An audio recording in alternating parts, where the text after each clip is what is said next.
Good morning mga kababayan, akong mga subscriber. Good morning sa Vietnam, to all the people of Vietnam. Thank you very much for watching my channel.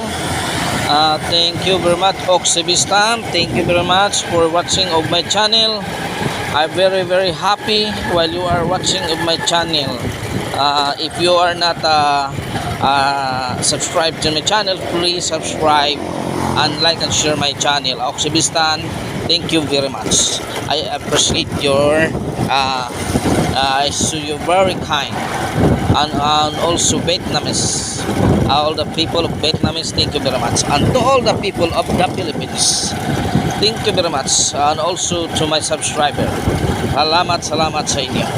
So dabayo dawi mga kababayan, magko-comment tayo tungkol dito sa tatlong mga Dutertes for senator. Ito ang ating magbibigay tayo ng comment dito mga kababayan. Ito napakasarap nating tingnan mga kababayan So by the way mga kababayan, kung hindi pa ka na-subscribe sa aking channel, so pa-subscribe naman and like and share sa aking video para naman yung hindi pa nakapanood sa aking channel makapapanood. By the way mga kababayan, ito ang comment ko. Napakagandang diskarte ito sa mga Duterte. Sabi ng mga congressman, ang mga Duterte wala na. No more na, wala na amor, wala na amor. Ano itong amor? Wala na wala na, iniwan na ng mga tao. Bakit? Sinong nag-iwan? Sinong nag-iwan ito? Ang mga congressman na mga balimbing. Pero kaming mga loyalist Duterte, hindi nyo makukuha ang boto namin.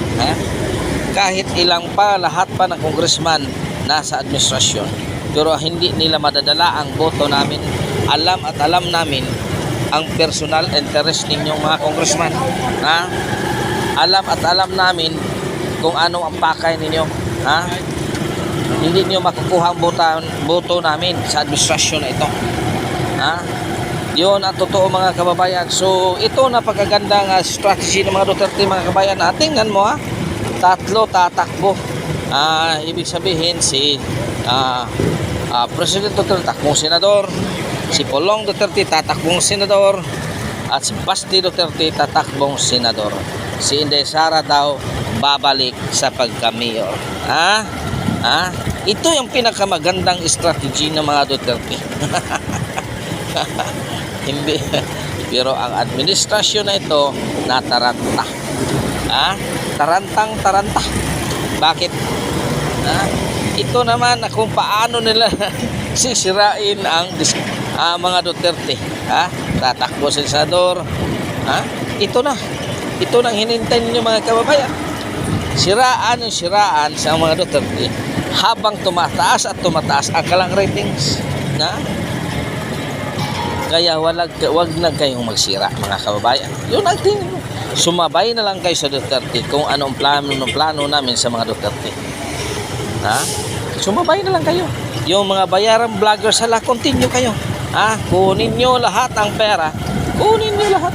Walang problema yun. Kunin nyo na lahat ng pera ng mga administrasyon na to. Total ang boto nyo, Duterte pa naman, di ba? Di ba? Ganun lang mga kababayan, ganun lang. Kunin nyo kung sino mag-offer sa inyo.